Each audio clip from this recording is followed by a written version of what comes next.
Hello friends, your welcome to R K Rozgar study. Are K Rozgar study YouTube channel में आपका स्वागत है।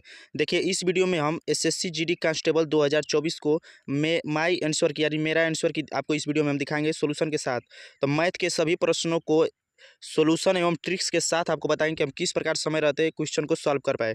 तो देखिए, एसएससी जीडी का यह मेरा रियल आंसर की है, जिसमें हम मैथ के सभी प्रश्नों को सॉल्यूशन और ट्रिक के साथ आपको बताएंगे। तो देखिए, मेरा रोल नंबर है, लास्ट डिजिट थोड़ा सा इसको मिटा दिए हैं, इरेज कर दिए हैं। और ये मेरा नाम है, जैसा कि आप लोग नाम जान ही चुके होंगे। और मेरा सेंटर का नाम है। और देखिए, मेरा एग्जाम था 22 फरवरी 2024 को।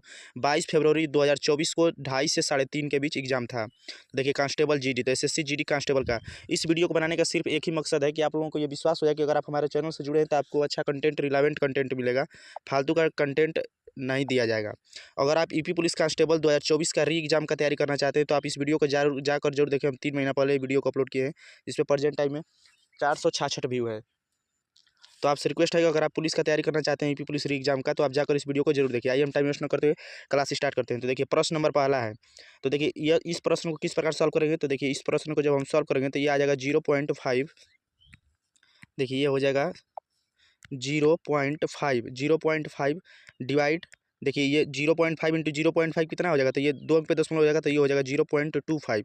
बटा में कितना हो जाएगा, बटा में हो जाएगा 1। ये दोनों कट जाएगा आपस में, तो 1 हो जाएगा। 1 इंटू 0.5। तो देखिए, जब ऊपर करिएगा तो ऊपर आ जाएगा 2, बटा में 0.5 बराबर आ जाएगा 20/5। और 20/5 यानी कि 4। इसका सही आंसर हो जाएगा 4। इसका सही आंसर हो जाएगा 4। और हम इसको जल्दबाजी में नहीं इसको अच्छे से सॉल्व कर पाए, तो या जो भी कहिए, तो हमारा चूज ऑप्शन हम फर्स्ट कर दिए, तो ये क्वेश्चन हमारा गलत हो गया। नेक्स्ट प्रश्न नंबर 2।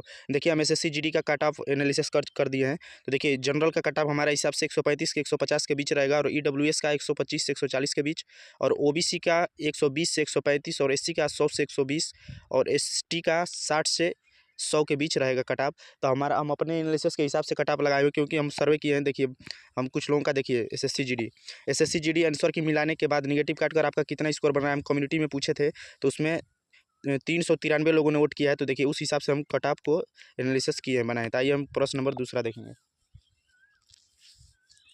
देखिए, एक निश्चित धनराशि साधारण ब्याज की दर पर 14 वर्षों में स्वयं की 3.5 गुनी हो जाती है। तो साधारण ब्याज दर पर वह धनराशि 28 वर्षों में स्वयं की कितनी गुनी हो जाएगी।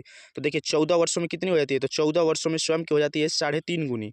तो ये कह रहा है कि 28 वर्षों में, तो 28 वर्ष यानी कि 14 का दूना हो रहा है 28। तो इसका देखिए, इसका ट्रिक है कि दूना से थोड़ा सा कम करेंगे। दोगुना जब करिएगा तो 3.5 का दोगुना कितना हो जाएगा, तो 3.5 का दोगुना हो जाएगा 7। तो 7 से थोड़ा सा कम रखेंगे। तो 7 से थोड़ा सा कम कौन सा ऑप्शन है, तो 6। तो इसका सही आंसर 6 हो जाएगा। तो देखिए, बोर्ड ने माना है तीसरा, और हम भी चूज ऑप्शन किए हैं तीसरा। तो ये क्वेश्चन हमारा सही हो जाएगा। नेक्स्ट प्रश्न नंबर 3। 28% की छूट के बाद एक वस्तु 1008 रुपये में बेची जाती है, तो वस्तु का अंकित मूल्य क्या होगा। तो देखिए, एक सीपी होता है जिसपे वस्तु जो खरीदी जाती है, तो सीपी होता है।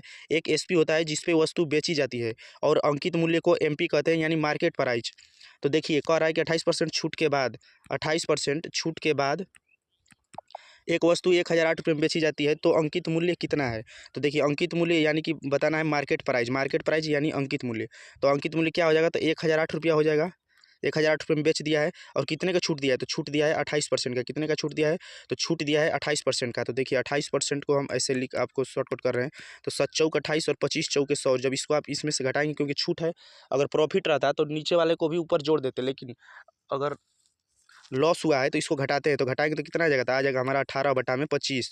तो 18/25 आ जाएगा। तो इसको हम कर देंगे 25/18, क्योंकि देखिए, आप अगर एनालिसिस देखे होंगे पहले का वीडियो में, तो हम बताएंगे क्रय मूल्य के लिए उल्टा गुणा करते हैं। क्रय मूल्य के लिए उल्टा गुणा करते हैं, क्योंकि देखिए, पहले आता है क्रय मूल्य, फिर आता है विक्रय मूल्य, फिर आता है जैसे मार्केट प्राइस।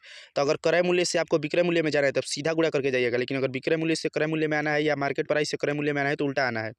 ये देखिए, अंकित मूल्य है, तो अंकित मूल्य कितना है बताना है, तो इसको हम क्या करेंगे, तो इसको उल्टा गुणा कर देंगे। तो 25/18 जब करेंगे, तो 18 से 1008 कितने बार में कटेगा, तो 18 से 1008 56 बार में कट जाएगा। तो 56 इंटू 25, जब 56 का 25 में गुणा करेंगे तो हमारा आ जाएगा 1400 रुपया। 56 में जब 25 का गुणा करेंगे तो हमारा 1400 रुपया आ जाएगा। तो देखिए, बोर्ड ने माना है पहला, और हम भी चूज ऑप्शन किए हैं पहला। तो ये क्वेश्चन हमारा सही हो जाएगा। यह क्वेश्चन हमारा सही हो जाएगा।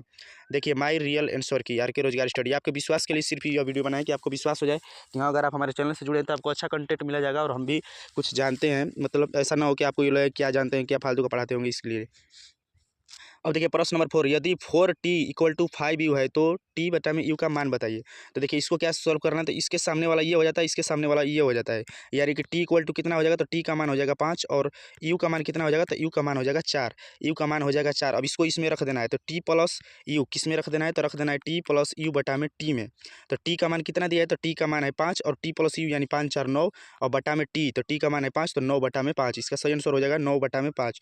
तो देखिए बोर्ड ने माना है तीसरा और हम भी चूज ऑप्शन किए हैं तीसरा, तो यह क्वेश्चन हमारा सही हो जाएगा। नेक्स्ट प्रश्न, प्रश्न नंबर 5। अब देखिए नेक्स्ट प्रश्न है प्रश्न नंबर 5। तो इसको देखिए इसको आप अगर ऐसे गुणा कर, ऐसे देखिए ऐसे गुणा करने में ज़्यादातर क्वेश्चन गलत हो जाता है। और जैसा कि आप जानते हैं कि 1 घंटे में 60 मिनट में 80 क्वेश्चन को सॉल्व करना था। अब मैथ का ऐसे प्रश्नों को आप कंप्यूटर की स्क्रीन पे नहीं पेन से कर सकते हैं, अगर ऑफलाइन पेपर आता है तो उस पर आप पेन से भी कट कुट कर सकते हैं, लेकिन इसको आपको फुल सॉल्व करना होगा तो इसको आप ऐसे कर सकते हैं। तो इसको आप क्या करेगा, तो इसको हम लिख देंगे 49 इंटू 4, 49 इंटू 4 बटा में 28 लिख दिए।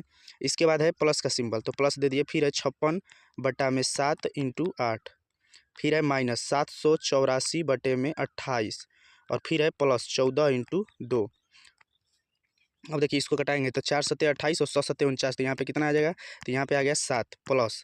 अब देखिए ये है 7 व 8 56 और 8 8 64, तो 7 प्लस 64 हो गया। फिर देखिए यहाँ पे 28 से जब इसको कटाएगा तो 28 का ये स्क्वायर है, तो ये आ जाएगा 28 और इसके बाद है 14 दूनी के 28। तो अब देखिए यहाँ पे इसका सॉरी यहाँ पे माइनस का सिंबल है, तो देखिए माइनस 28 और प्लस 28 आपस में कट गए, तो हमारा कि इसको सिर्फ जोड़ देंगे तो 64 और 7 कितना हो जाएगा, तो 71। बोर्ड ने माना है ऑप्शन नंबर 2 और हम भी चूज ऑप्शन किए हैं ऑप्शन नंबर 2, तो ये हमारा क्वेश्चन सही हो जाएगा। अब आ जाएंगे नेक्स्ट प्रश्न पे, प्रश्न नंबर 6। देखिए हम एसएससी जीडी का एग्जाम से पहले हम एग्जाम के टाइम में देखिए प्रीवियस ईयर का प्रश्नों का सोल्यूशन करा रहे थे। तो देखिए हम जाकर आप प्ले लिस्ट में देख सकते हैं। तो देखिए हम 2 वीडियो मैथ का सोल्यूशन के, लेकिन आप लोग सपोर्ट नहीं किए इसीलिए हम सीरीज को बंद कर दिया। देखिए 12 जीके का कोर्स कराए थे और 8 हिंदी का। तो देखिए हम हमारा हाइट में थोड़ा सा प्रॉब्लम हो जाता है, हाइट 168 के नियर अबाउट ही है। तो हम होम डिस्ट्रिक्ट में सेंटर पड़ा था, इसीलिए हम जाकर एग्जाम दे दिए थोड़ा सा कॉन्फिडेंस के लिए कि देखें एसएससी जीडी का कैसा पेपर आता है। तो हमारा अच्छा ही पेपर गया है, फिजिकल के लिए खूब बड़ा सिलेक्शन होना चाहिए। तो आप हमारे आंसर की देख लीजिए और आप लोगों को थोड़ा सा चैनल नया है सपोर्ट जरूर कीजिए। देखिए यदि कोई वस्तु 20% की हानि पर बेची जाती है तो वस्तु के क्रय मूल्य और विक्रय मूल्य का अनुपात क्या होगा। तो देखिए अब मान लेंगे कि क्रय मूल्य क्या है, तो क्रय मूल्य नहीं दिया है तो क्रय मूल्य मान लेंगे 100। अब कह रहा है कि वस्तु बेची गई है 20% हानि पर, तो 100 रुपये की वस्तु अगर 20% की हानि पर बेचेंगे तो कितने रुपये में बेच देंगे, 80 रुपये में। तो कह रहा है कि क्रय मूल्य और विक्रय मूल्य का अनुपात, तो क्रय मूल्य है 100 रुपया और विक्रय मूल्य है 80 रुपया, इसका अनुपात कह रहा है, तो अनुपात हो जाएगा 5 दूनी के 10 और 5 4 दूनी के 8, तो 5 संबंधित 4 इसका सही आंसर हो जाएगा। तो देखिए बोर्ड ने माना है पहला और हमने भी चूज ऑप्शन किया है पहला, तो ये क्वेश्चन हमारा सही हो जाएगा। नेक्स्ट प्रश्न, प्रश्न नंबर 7। 15,000 रुपये की धनराशि को 2 वर्षों के लिए 12% की वार्षिक चक्रवृद्धि ब्याज पर वार्षिक रूप से संयोजित ब्याज पर निवेश किया जाता है, तो उस धनराशि पर चक्रवृद्धि ब्याज की याद कीजिए। तो देखिए आप हमारा यह नया यूट्यूब चैनल है तो आप इसे सपोर्ट जरूर करें।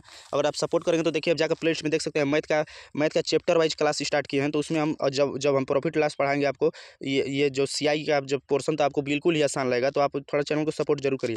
देखिए इस प्रश्न को हम सॉल्व करा दे रहे हैं। तो देखिए अब हो जाएगा 15,000 और 15,000 का हो जाएगा कितना कह रहा है, तो कह रहा है 12% की दर से। तो देखिए 12% को जब हम प्रॉफिट में करेंगे तो क्या आ जाएगा, तो ये आ जाएगा 4 तीन 12 और 25 चौके 100, 4 तीन 12, देखिए हो जाएगा 4 तीन 12 और 25 चौके 100। तो अब इसको जोड़ेंगे तो क्या प्रॉफिट के समय बताएं कि जोड़ देंगे और जब लॉस होगा तो घटा देंगे, तो ये हो जाएगा हमारा 28 बटे में 25। तो 28 बटे में 25 आ गया, तो 2 वर्ष के लिए है तो 28 बटे में 25 इंटू 28 बटे में 25 करेंगे। अब देखिए जब आप इसको कटाएंगे तो 25 का वर्ग हो जाएगा 625 और 625 को जब 1500 से भाग करेंगे तो हमारा आ जाएगा 24 और 28 का वर्ग कितना होता है, तो 28 का वर्ग होता है 784, 28 का वर्ग होता है 784 इंटू हो जाएगा 24 इक्वल टू कितना हो जाएगा, तो हमारा आ जाएगा 18,816। देखिए अगर क्वेश्चन पूछा होता है कि मिश्रधन कितना होगा, तो मिश्रधन हो गया यह, मूलधन हो गया 15,000 और मिश्रधन हो गया 18,816, लेकिन पूछा है उच्च धनराशि पर चक्रवृद्धि ब्याज बताना है। तो ब्याज के लिए क्या करेंगे, तो ब्याज के लिए मिश्रधन में से मूलधन घटा दीजिएगा। जैसे कि देखिए 15,000 रुपये इन्वेस्ट किया था और इसको पूरा लास्ट में मिला 18,816, तो इसमें से मूलधन को घटाइएगा तभी तो ब्याज पता चलेगा कि आपको ब्याज कितना मिला। तो ब्याज के लिए हम 15,000 रुपया इसमें से माइनस कर देंगे, तो हमारा कितना आ जाएगा 3816 रुपया। तो बोर्ड ने माना है तीसरा और हमने भी चूज ऑप्शन किया है तीसरा, तो यह क्वेश्चन हमारा सही हो जाएगा। नेक्स्ट प्रश्न, देखिए इन क्लासों की आप पीडीएफ पाने के लिए टेलीग्राम ग्रुप से जुड़े, जिसका लिंक वीडियो के डिस्क्रिप्शन बॉक्स में है। वहाँ से आप इन प्रश्नों की प्रैक्टिस भी कर सकते हैं और पीडीएफ भी प्राप्त कर सकते हैं। देखिए एसएससी जीडी 2024 का माई आंसर की रियल प्रश्न है और के रोजगार स्टडी, तो एक नया यूट्यूब चैनल से सपोर्ट जरूर करिए। प्रश्न नंबर 8, एक बैग को 5,688 रुपये में बेचने पर एक व्यक्ति को 10% की हानि हुई। 20% लाभ प्राप्त करने के लिए उस व्यक्ति को उस बैग को कितने रुपये में बेचना होगा। तो देखिए अब इस प्रश्न को किस प्रकार सॉल्व करेंगे, तो देखिए पहले हम निकालेंगे क्रय मूल्य। तो बेचा है कितने में, तो बेचा है 5,688 रुपये में। क्रय मूल्य के लिए आपको बता ही दिए कि उल्टा गुणा करेंगे, तो 100 रुपये की वस्तु है, बेच दिया 90 रुपये में, तो उल्टा गुणा कर दिए। इसके बाद देखिए ये कट जाएगा, और इसके बाद इसको जब कटाएंगे तो हमारा आ जाएगा नए नए नए 54 और 9 27 और 9 दूनी के 18। तब ये हमारा कितना आ गया, तो हमारा आ गया 6,320 रुपये। ये क्या आ गया, क्रय मूल्य। अब कह रहा है कि 20% लाभ प्राप्त करने के लिए उस बैग को कितना में बेचना होगा, तो अब कह रहा है लाभ के लिए। तो लाभ के लिए क्या करेंगे, इससे 20% लाभ में, यानी 120/100। तो 120/100 करेंगे तो ये जीरो से ये जीरो कट गया। इसके बाद इसको गुणा करेंगे तो आ जाएगा 7,584 रुपया। तो देखिए 7,584 रुपये में बेचना होगा। तो बोर्ड ने माना ऑप्शन नंबर पहला, और हम भी चूज ऑप्शन किए हैं पहला, तो ये क्वेश्चन हमारा सही हो जाएगा। नेक्स्ट प्रश्न, उस समबाहु त्रिभुज की भुजाएं ज्ञात कीजिए जिसका क्षेत्रफल 16√3 सेंटीमीटर स्क्वायर है। समबाहु त्रिभुज की भुजा बताना है कि क्या होगा, जिसका क्षेत्रफल 16√3 स्क्वायर है। तो देखिए समबाहु त्रिभुज का क्षेत्रफल क्या होता है, तो समबाहु त्रिभुज का क्षेत्रफल होता है √3/4 इंटू एरिया का स्क्वायर। समबाहु त्रिभुज का क्षेत्रफल होता है √3/4 इंटू एरिया का स्क्वायर, और दिया कितना है, तो दिया है 16√3 क्षेत्रफल। तो इसको कंपेयर कर देंगे दोनों को, तो देखिए 3 से 3 कट जाएगा, तो एरिया का स्क्वायर बराबर कितना आ जाएगा, तो एरिया का स्क्वायर बराबर ये इधर जाकर मल्टीप्लाई हो जाएगा, तो 16 चौके 64 हो जाएगा। तो इसलिए एरिया यानी भुजा भुजा ज्ञात करना है, तो सिंगल ए का मतलब क्या हो जाएगा, √64, और √64 जब बाहर निकलेगा तो 8 हो जाएगा। तो देखिए इसका सही आंसर हो जाएगा 8, और बोर्ड ने माना है 8, और सही आंसर हो जाएगा 8। और देखिए लेकिन हम जल्दबाजी में क्वेश्चन को ये गलत कर दिए, तो ये क्वेश्चन हम 2 ऑप्शन क्लिक कर दिए, तो ये क्वेश्चन हमारा गलत हो जाएगा। नेक्स्ट प्रश्न, देखिए अगर आप यूपी पुलिस कांस्टेबल री एग्जाम की तैयारी करना चाहते हैं तो आप इस वीडियो को जाकर जरूर देखिए। देखिए इसी वीडियो और इसी स्ट्रेटेजी पर हम यूपी पुलिस का एग्जाम दिए थे, तो हम ओबीसी कैंडिडेट हैं, तो हमारा निगेटिव काट कर 110 क्वेश्चन सही हो रहे थे। हमारा निगेटिव काट कर 110 क्वेश्चन हो रहे थे सही, और हमारा एग्जाम था 17 फरवरी को, फर्स्ट शिफ्ट में एग्जाम था। तो थोड़ा पता भी नहीं था पेपर के एनालिसिस, नहीं तो और अच्छा हम परफॉर्मेंस दे पाते। तो हम अभी री एग्जाम की तैयारी कर रहे हैं, और SSC GD का हम प्रॉपर तैयारी नहीं किए थे, और ना ही हम कहीं बैच लिए थे, ना ही किसी यूट्यूब चैनल पर, क्योंकि हम देखे जो अच्छे माने जाने यूट्यूब चैनल है वो बच्चों के लेवल जैसा क्वेश्चन करा रहे, तो इसीलिए हम सिर्फ प्रैक्टिस सेट दिए, 10 प्रैक्टिस सेट को दिए। इसके बाद होम डिस्ट्रिक्ट में सेंटर पड़ गया, इसलिए हम जाकर एग्जाम दे दिए, तो हम एग्जाम नहीं दिए होते। अब देखिए प्रश्न नंबर 10वां, एक कार ने अपने निश्चित और 42 मिनट पहले शुरू किया। देखिए ऐसे प्रश्नों को आपको तुक्का या तो लगाना पड़ेगा या तो छोड़ना पड़ेगा, क्योंकि अगर समय बचेगा तो ही आप इसे ऐसे प्रश्नों को, क्योंकि थोड़ा अच्छे लेवल का प्रश्न है, इसमें थोड़ा सा माइंड ज़्यादा लगेगा और फिर कैलकुलेशन भी बड़ा है, तो इस प्रश्न को हम तुक्का लगा दिए, जो कि हमारा गलत हो गया। कहा जाता है कि जब नसीब खराब होते तो जो भी कहिए, तो हम तुक्का इस प्रश्न को लगाए, तो ये बोर्ड ने माना है 60, और हम 2 लगा दिए, तो ये क्वेश्चन हमारा गलत हो गया। इस पर हम तुक्का लगाए थे, ये सच्चाई है। देखिए 10 प्रश्न कंप्लीट हो गया। देखिए बीच में हम एक मोटिवेशनल क्विज रखे हैं जो हमें मोटिवेट रखता है, और आपको वीडियो बोर ना हो, आप भी मोटिवेट रहें। चलता रहूँगा पथ पर मेरे दोस्तों, चलने में माहिर बन जाऊँगा, या तो मंजिल मिल जाएगी या फिर अच्छा मुसाफिर बन जाऊँगा। तो अगर आप एक स्टूडेंट है तो आपको संघर्ष करना ही पड़ेगा, क्योंकि संघर्ष भी एक कहानी है जो सफल होने के बाद सबको बतानी है। तो चलता रहूँगा पथ पर मेरे दोस्तों, चलने में माहिर बन जाऊँगा, या तो मंजिल मिल जाएगी या फिर अच्छा मुसाफिर बन जाऊँगा। और देखिए ना थके पैर कभी, ना ही हिम्मत हारी है, हौसला है ज़िंदगी में कुछ कर दिखाने का, इसीलिए सफ़र अभी भी जारी है। ना थके पैर कभी, ना ही हिम्मत हारी है, हौसला है ज़िंदगी में कुछ कर दिखाने का, इसीलिए संघर्ष अभी भी जारी है मेरे दोस्तों। तो हमारा मेन टारगेट है यूपी पुलिस कांस्टेबल। तो इसी के लिए टारगेट करके ये तो हम आपको दिखा रहे हैं कि आप हमारे चैनल से जुड़े, क्योंकि अभी हम फ्री है, तो थोड़ा एक वीडियो हम 2-2 4-4 दिन पे वीडियो अपलोड करते हैं, तो आप सपोर्ट करिए, नया चैनल है। नेक्स्ट प्रश्न नंबर 11, यदि देखिए SSC GD का यह मेरा रियल आंसर की है, RK रोजगार स्टडी। यस, देखिए एग्जाम देने का सिर्फ एक ही मकसद था, और आंसर की आपको दिखाने का, कि आपको भी लगे कि नहीं, अगर आप हमारे चैनल से जुड़े हैं तो आपको क्या हमको जानकारी, ऐसा नहीं कि कुछ हम जाने या न जाने, आपको गलत सलत कुछ भी बता के चले जाएँ। तो इसीलिए हम थोड़ा आपको दिखाएं कि आपको विश्वास हो जाए। देखिए पी का मतलब गुणा, पी प्रतिशत यानी कि बटे में 100, प्रतिशत के लिए बटे में 100 होता है। 225 है तो पी स्क्वायर बराबर कितना होगा, 225 है। तो देखिए ऊपर गुणा हो जाएगा, तो पी स्क्वायर बराबर कितना हो जाएगा, तो ये 100 जाकर इधर मल्टीप्लाई हो जाता है, तो पी स्क्वायर बराबर हो जाएगा 22,500। देखिए बोर्ड ने माना है पहला, और हमने भी चूज ऑप्शन किया है पहला, ये क्वेश्चन हमारा सही हो जाएगा। ये तो सेकंडों का क्वेश्चन था। नेक्स्ट प्रश्न नंबर 12, 22 पुरुष 2 दिन में एक दीवार बना सकते हैं, उसी काम को आधे दिन में पूरा करने के लिए कितने पुरुषों की आवश्यकता होगी। जैसा कि आप क्वेश्चन पढ़े होंगे, M1 D1 यानी कि मैन, फिर D1 यानी कि दिन, और फिर H1 यानी कि घंटा बटा में W1 यानी कि वर्क, बराबर होता है M2 D2 H2 बटा में W2। तो आपको जब हम चैप्टर वाइज जब हम आएंगे कार्य वाले समय वाले पे, तो उस पर हम आपको उस समय आपको अच्छे से डिस्कस करेंगे। फिलहाल आपको ये प्रश्न का सॉल्व करना बता रहे हैं। तो देखिए अगर आप इसको ट्रिक से करना चाहेंगे, देखिए ट्रिक से, तो ट्रिक आपको पहले बता दे रहे हैं, ट्रिक क्या होगा। देखिए 22 पुरुष ले रहे हैं कितना दिन, तो 22 पुरुष 2 दिन ले रहे हैं, तो 44 पुरुष कितना दिन लेंगे, तो 44 पुरुष जब आदमी ज़्यादा होंगे, देखिए कोई भी काम है और जब आदमी कम है तो समय ज़्यादा लगेगा, जब भी आदमी ज़्यादा हो जाएंगे तो समय कम लगेगा। तो 22 आदमी है तो 2 दिन लग रहा है, जब 44 आदमी हो जाएंगे इसका दुगुना तो 1 दिन लगेगा। इसी प्रकार आधा दिन कहा रहा है ना कि उसी काम को आधे दिन में पूरा करने के लिए, यानी 1/2 तो आधा करने के लिए, तो यानी 44 दिन क्या 88 आदमी रहेंगे तो आधे दिन में यह काम कंप्लीट हो जाएगा। अब देखिए हम ट्रिक से हो गया, अब आपको हम बेसिक से बता रहे हैं। देखिए बेसिक से आपको बता रहे हैं कि क्या हो जाएगा। तो बेसिक से देखिए M1D1 का आपको फार्मूला बता दिए। तो 22 आदमी है, 22 आदमी कितने दिन में, तो 2 दिन में। D1 यानी 2 दिन, कितने काम कर रहे हैं, तो एक काम। अब देखिए M2 पूछा है कि कितने आदमी लेंगे, तो M2 बराबर वाट हो जाएगा। इसके बाद इंटू करेंगे, कह रहा है कि आधे दिन में, आधे दिन यानी 1/2 कितना कह रहे हैं कि आधे दिन में पूरा करने के लिए कितने आदमियों की आवश्यकता होगी। तो अब देखिए 1/2 हो गया इंटू उसी काम को, तो उसी काम को यानी 1। तो अब देखिए M2 बराबर क्या हो जाएगा, तो M2 बराबर हमारा हो जाएगा, M2 बराबर ये 2 इधर आगे मल्टीप्लाई हो जाएगा, तो 22 दूना के 44 इंटू 88। तो बोर्ड ने किया है पहला और हमने भी चूज ऑप्शन किया है पहला, तो ये क्वेश्चन मेरा सही हो जाएगा। अब हम आ जाएंगे नेक्स्ट प्रश्न पे, प्रश्न नंबर 13।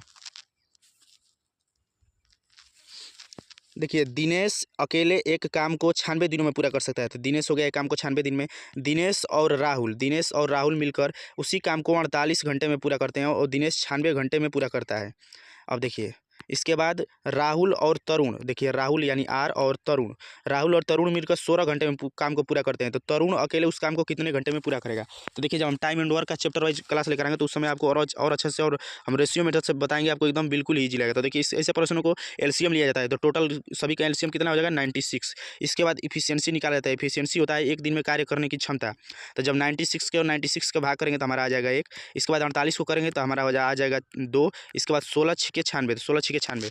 अब देखिए ये तो किसका है, तो ये है दिनेश का। ये किसका है, तो ये दिनेश का है। तो दिनेश एक काम कर रहा है और यहाँ पे दिनेश और राहुल मिलकर 2 काम कर रहे हैं। तो इससे पता चल जा रहा है कि एक काम तो दिनेश का हो गया और एक काम हो गया राहुल का। तो राहुल का हो गया एक काम और दिनेश का काम हो गया एक, दोनों मिलकर 2 काम कर दिए।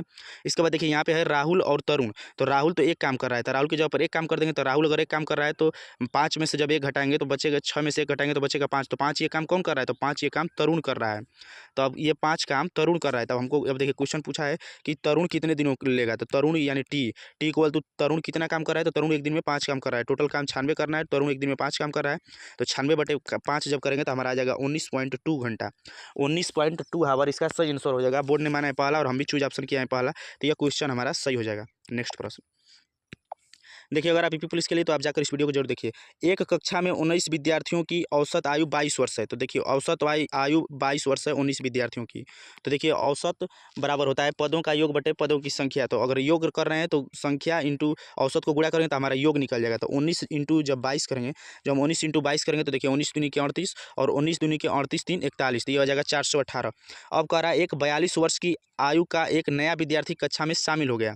तो 42 वर्ष के आयु का एक नया विद्यार्थी कक्षा में शामिल हो गया, क्वेश्चन कर रहा है। तो इसमें 42 जोड़ देंगे, तो 42 जोड़ेंगे तो हमारा कितना आ जाएगा, तो ये हमारा आ जाएगा 460। तब कह रहा है कि शामिल हो गया तो इन 20 विद्यार्थियों का औसत क्या होगा, तो 460 को 20 से भाग कर देंगे। औसत बराबर होता है पदों का योग बटा पदों की संख्या। तो पदों का योग आ गया 460 और औसत पूछा है तो औसत में 20 से भाग करेंगे तो ये आ जाएगा, देखिए जब कट जाएगा तो ये आ जाएगा 23। तो इसका सही आंसर क्या हो जाएगा, इसका सही आंसर हो जाएगा 23। तो बोर्ड ने माना है पहला और हम भी चूज ऑप्शन, बोर्ड ने माना है दूसरा 23, हमने भी चूज ऑप्शन किया है दूसरा 23। तो यह क्वेश्चन हमारा सही हो जाएगा। नेक्स्ट प्रश्न देखिए, इस वीडियो में हम अपने शिफ्ट में पूछे गए मैथ के सभी प्रश्नों को सॉल्यूशन को ट्रिक्स के साथ आपको बता रहे हैं।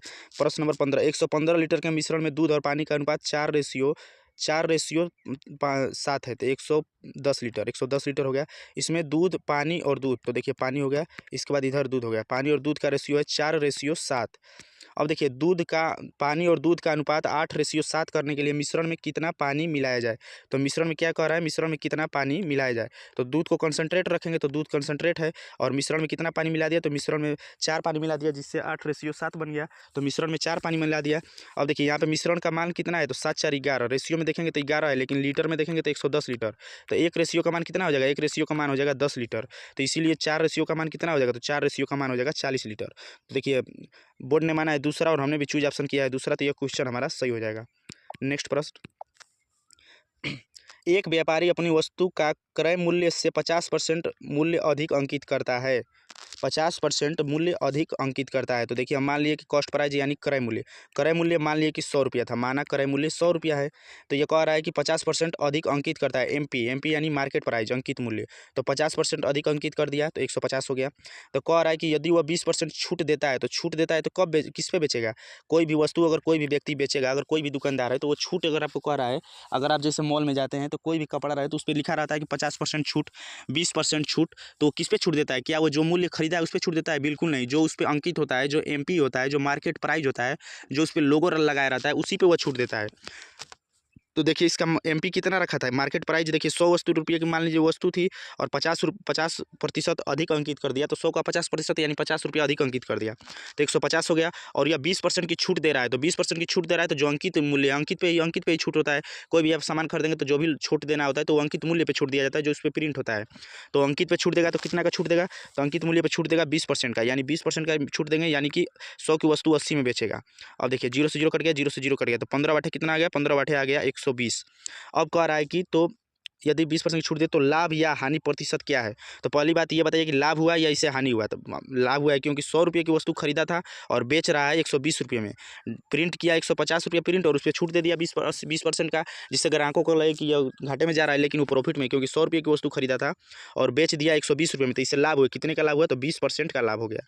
इससे 20% का लाभ हो गया। यह मेरा रियल आंसर किया है। तो देखिए बोर्ड ने माना चौथा और हमने भी चूज ऑप्शन किया है चौथा, तो ये क्वेश्चन हमारा सही हो जाएगा। देखिए हम जीके का अपना आंसर की अपलोड कर दिए हैं, या मैथ का वीडियो, इसके बाद हम रीजनिंग का भी और इसी तरह हिंदी का भी सभी का आपको अपलोड कर देंगे, ताकि आपको विश्वास हो जाए कि आप किस प्रकार आपको कितना हम सॉल्व कर पा रहे हैं। देखिए अब देखिए सरल करना है, तो देखिए ऐसे प्रश्न को आप डायरेक्ट जुबानी भी कर सकते हैं। तो देखिए जब 9 से कटेंगे हम, 9 से 45, तो 9 पंचे 45, तो कितना आ जाएगा? तो 500। इसके बाद देखिए इधर आ जाएंगे तो 18 दूनी के 36, तो प्लस आ जाएगा कितना? 3600 रुपया। इसके बाद 3600, सॉरी, इसके बाद 310 इंटू 7, तो 7 के 21, तो इसके बाद हो जाएगा 2170। इसके बाद देखिए दोनों को जोड़ देंगे तो 500 और 3600 जोड़ेंगे तो हमारा आ जाएगा 4100, और 4100 में ले 2170 घटाइएगा तो हमारा आ जाएगा 1930। तो बोर्ड ने माना है ऑप्शन नंबर 2, हम भी चूज ऑप्शन किए हैं दूसरा, तो ये क्वेश्चन हमारा सही हो जाएगा। नेक्स्ट प्रश्न नंबर 18, यदि पी का 35%, तो देखिए ये क्वेश्चन थोड़ा कैलकुलेशन था, क्योंकि पी का 35% करा है तो पी का 35% कर दिए। क्यू के 60% के बराबर है, तो क्यू के 60% के बराबर है, और पी क्यू का Z/3, तो थोड़ा सा कन्फ्यूजन कर रहा था तो हम उस टाइम नहीं लगा पाए। तो अगर आपको इसका सोल्यूशन अगर आपको पता हो तो आप हमारे टेलीग्राम ग्रुप पे भेजें, जिसका लिंक वीडियो के डिस्क्रिप्शन बॉक्स में है। तो इस क्वेश्चन को हम तुक्का मार दिए, जो हम चूज ऑप्शन कर दिए एक और बोर्ड ने माना दूसरा, तो ये क्वेश्चन हमारा गलत माना जाएगा। नेक्स्ट प्रश्न नंबर 19, देखिए इसको मैथ के सभी प्रश्न को हम ट्रिक और सोल्यूशन के साथ आपको बता रहे हैं।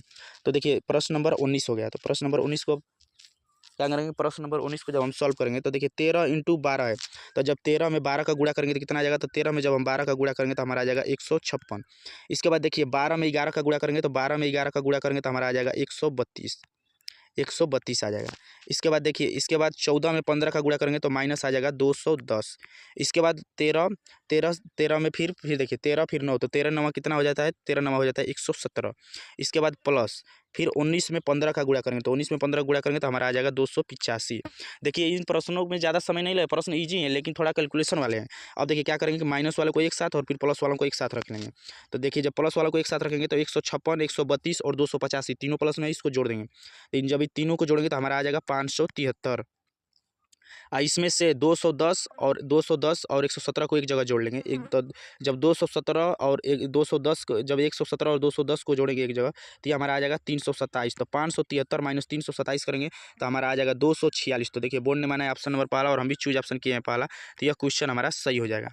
नेक्स्ट प्रश्न नंबर 20, 12 संख्याओं का औसत 60 है। देखिए ऐसे प्रश्न थोड़ा सा कन्फ्यूजन करते हैं, लेकिन थोड़ा सा टाइम लेते हैं, लेकिन सॉल्व हो जाते हैं। तो देखिए ये प्रश्न थोड़ा सा कन्फ्यूजन किया, लेकिन हम इसको दोबारा जब लगाए तो ये सॉल्व हो गया। तो देखिए 12 संख्याओं का औसत क्या है? तो 12 संख्याओं का औसत है 60। तो और योग बराबर बता ही दिए कि संख्याओं का औसत इंटू संख्याओं की संख्या गुणा करेंगे तो ये आ जाता है योग। तो ये देखिए 12 6 के 72, तो 12 6 के 72 यानी टोटल औसत हो गया 720। टोटल औसत हो गया 720। अब कह रहा है प्रथम 5 संख्याओं का में से 12 घटा दिया जाए, तो प्रथम 5 संख्याओं में से 12 घटाएंगे। तो जब प्रथम 5 संख्याओं में से 12 घटाएंगे तो टोटल कितना घट जाएगा? तो टोटल देखिए प्रथम 5 संख्याओं में से जब हम 12 घटाएंगे, यानी एक संख्या में से 12 घटाएंगे, तो इसी प्रकार पाँचों संख्या में से जब हम 12 घटाएंगे तो हम इसमें से घट जाएगा 60। देखिए इस थोड़ा सा कॉमन सेंस यहाँ पे लगाना है। कह रहा है यदि प्रथम 5 संख्याओं में से 12 घटा दिया जाए, तो प्रथम 5 संख्या में से 12 घटाएंगे, यानी एक संख्या में से 12 घटाएंगे तो पाँचों संख्याओं में से जब 12 घटाएंगे तो 60 घटाएंगे। और कह रहा है अंगुली 7 संख्याओं में 10 जोड़ दिया जाए, तो अंगुली 7 संख्याओं में कह रहा है 10 जोड़ दिया जाए, तो यानी कि 70 जोड़ दिया जाए। तो देखिए 720 में जब 70 जोड़ के 10 माइनस करेंगे तो हम यहीं पर कर ले रहे हैं, तो 720 में 70 जोड़ के जब 60 माइनस करेंगे तो कितना आ जाएगा, तो हमारा आ जाएगा 730। कितना आ जाएगा 730। तो 12 संख्याओं का औसत कितना आ गया 730। तो कह रहा है नया औसत क्या होगा, तो नया औसत के लिए 730 आ गया, तो 730 में 12 से भाग कर देंगे, क्योंकि औसत बराबर होता है पदों का योग बटा में पदों की संख्या। तो पदों का योग कितना आया था, नया औसत आया था 730, और पदों की संख्या यानी कि कितनी है तो 12, तो 12 से जब इसको भाग करेंगे तो हमारा आ जाएगा 60.83। 60.83 देखिए बोर्ड ने माना है ऑप्शन नंबर 3, और हम भी चूज ऑप्शन किए हैं ऑप्शन नंबर 3, तो यह क्वेश्चन हमारा सही हो जाएगा। ये देखिए एसएससी जीडी कांस्टेबल का यह मेरा रियल आंसर किया, आपको विश्वास के लिए सिर्फ यह वीडियो बनाया है। माइंड सेट हमेशा ऐसा रखना चाहिए मेरे दोस्तों कि जो मुझे आता है वो मैं कर लूँगा, जो मुझे नहीं आता वो मैं सीख लूँगा। तो माइंड सेट हमेशा ऐसा रखिए मेरे दोस्तों कि जो हमें आता है वो हम कर लेंगे, जो नहीं आता उससे सीख लेंगे। कामयाबी के सफ़र में मुश्किलें आएंगी ही, कामयाबी के सफ़र में मुश्किलें आएंगी ही मेरे दोस्तों, और परेशानियां दिखाकर हमको तो डराएंगी ही। चलते रहना है कि कदम रुकने ना पाए, अरे मंजिल तो मंजिल ही है, एक दिन आएगी। तो देखिए संघर्ष भी एक कहानी है जो सफल होने के बाद सबको बतानी है। और एक मेरा फेवरेट मोटिवेशनल क्विज है जो मुझे मोटिवेट रखता है कि हारने के डर से हम खेलेंगे ही नहीं तो जीतेंगे कैसे, और क्यों डरेंगे कि ज़िंदगी में क्या होगा, कुछ नहीं होगा तो तजुर्बा होगा। चलता रहूँगा पथ पर चलने में माहिर बन जाऊँगा, या तो मंजिल मिल जाएगी या फिर अच्छा मुसाफिर बन जाऊँगा। ये मेरा फेवरेट मोटिवेशनल क्विज है कि चलता रहूँगा पथ पर चलने में माहिर बन जाऊँगा, या तो मंजिल मिल जाएगी या फिर अच्छा मुसाफिर बन जाऊँगा। तो कामयाबी के सफ़र में मुश्किलें आएंगी, परेशानियां दिखाकर हमको डराएंगे, चलते रहना ही कदम रुकने ना पाए, अरे मंजिल तो मंजिल ही एक दिन ही आएगी। तो हमारा टारगेट फिलहाल ईपी पुलिस री एग्जाम है, तो उसी को टारगेट करके हम स्टडी कर रहे हैं। और आपको भी हम जब भी टाइम मिल रहा है तो हम ईपी पुलिस से संबंधित वीडियो को अपलोड कर रहे हैं, छोटा छोटा वीडियो करके, तो आप उससे जरूर देखिए। और देखिए ये हम कट ऑफ एनालिसिस करके बनाए हुए हैं, तो आप इस कट ऑफ को अब तो आंसर की जब आएगी रिजल्ट आएगा तो पता चलेगा कि कट ऑफ कितना सटीक बैठ रहा है। और आप देखिए थैंक्स फॉर वॉचिंग, वीडियो देखने के लिए वीडियो को लाइक करिए, शेयर करिए, चैनल को सब्सक्राइब करके बेल आइकन जरूर प्रेस करें, जिससे हम कोई वीडियो अपलोड करें तो आपको नोटिफिकेशन जरूर मिलेगा। कमेंट बॉक्स में कमेंट करके अपनी राय जरूर दीजिए वीडियो से रिलेटेड। आर के रोजगार की स्टडी पे आप वीडियो देख रहे हैं, चेक प्लेलिस्ट, अगर वीडियो जो है तो प्लेलिस्ट जरूर चेक करें। ज्वाइन टेलीग्राम पर फ्री हो क्लास की वीडियो पाने के लिए टेलीग्राम ग्रुप से जुड़े, जिसका लिंक वीडियो डिस्क्रिप्शन बॉक्स में है, वहाँ से आप प्रश्नों की प्रैक्टिस कर सकते हैं और सोल्यूशन के लिए वीडियो भी देख सकते हैं। तो देखिए कट ऑफ की वीडियो, आप कट ऑफ से संतुष्ट हैं या नहीं, कमेंट बॉक्स में कमेंट करके जरूर बताइए, और सोल्यूशन आपको कितनी पसंद आया, कितनी हेल्पफुल लगा, कमेंट बॉक्स में कमेंट करके जरूर राय दीजिए। तो थैंक्स फॉर वॉचिंग, वीडियो को लाइक शेयर सब्सक्राइब जरूर करिए, धन्यवाद।